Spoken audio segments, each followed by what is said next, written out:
दोस्तों नमस्कार। राम राम दो सलाम सभी दोस्तों को जय साईं राम।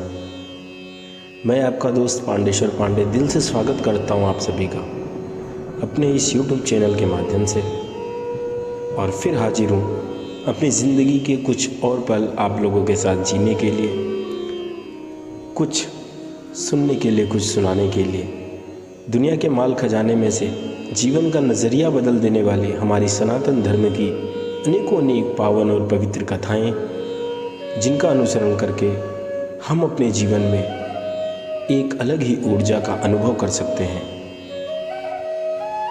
दोस्तों, ऐसे ही एक कथा जो कि कल 22/10/2022 को संपूर्ण भारत में धनतेरस के नाम से ये त्यौहार मनाया जाएगा, मैं लेकर आया हूँ आप लोगों के लिए। और हाँ दोस्तों, इस कहानी को सुनने के बाद आपको ये कहानी कैसी लगी कमेंट बॉक्स में कमेंट्स ज़रूर करें।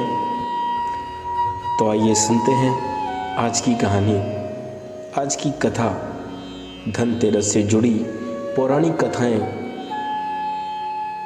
कि किस प्रकार धनतेरस मनाने की शुरुआत हुई।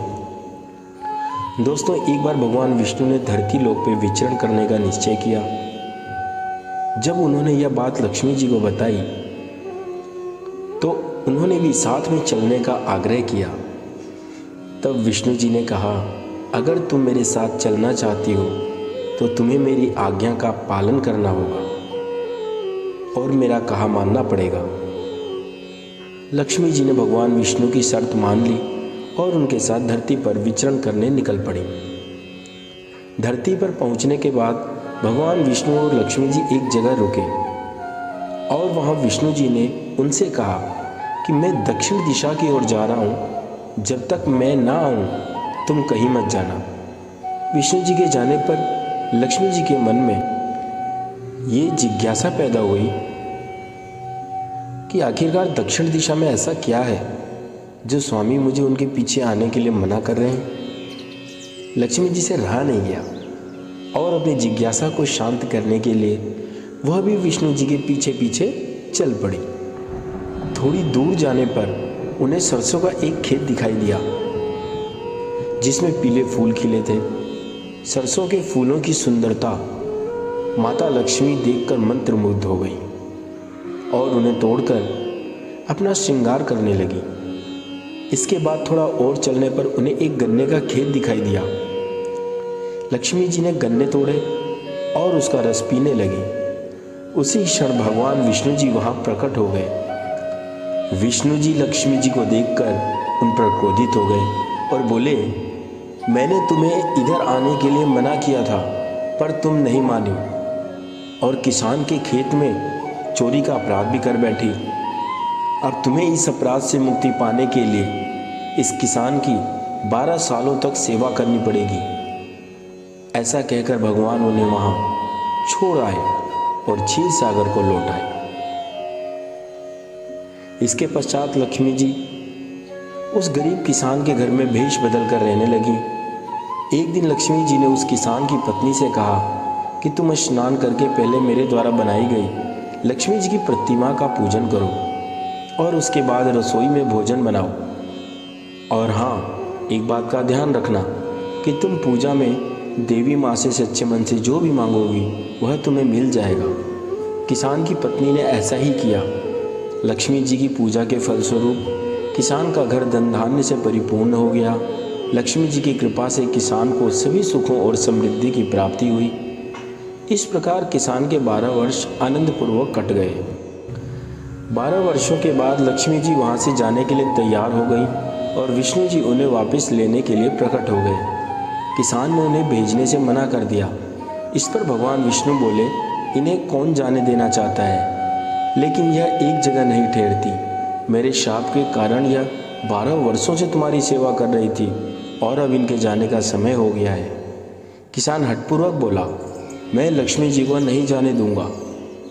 इस संवाद में लक्ष्मी जी किसान से बोली कि यदि तुम चाहते हो कि तुम्हारे घर में हमेशा मेरा वास हो तो मैं जैसा कह रही हूं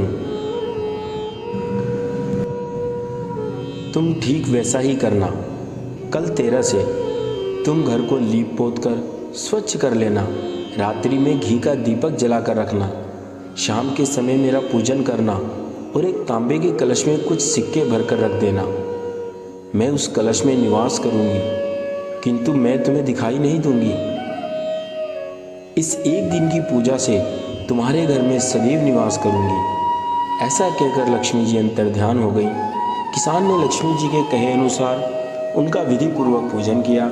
लक्ष्मी जी के आशीर्वाद से उसके घर में हमेशा समृद्धि का निवास बना रहा। तो दोस्तों, यह थी माँ लक्ष्मी जी की पावन कथा। धनतेरस का त्यौहार कहाँ से शुरू हुआ था? मान्यता यह भी है कि तभी से तेरस के दिन लक्ष्मी जी की पूजा की जाती है और धनतेरस का त्यौहार मनाया जाता है।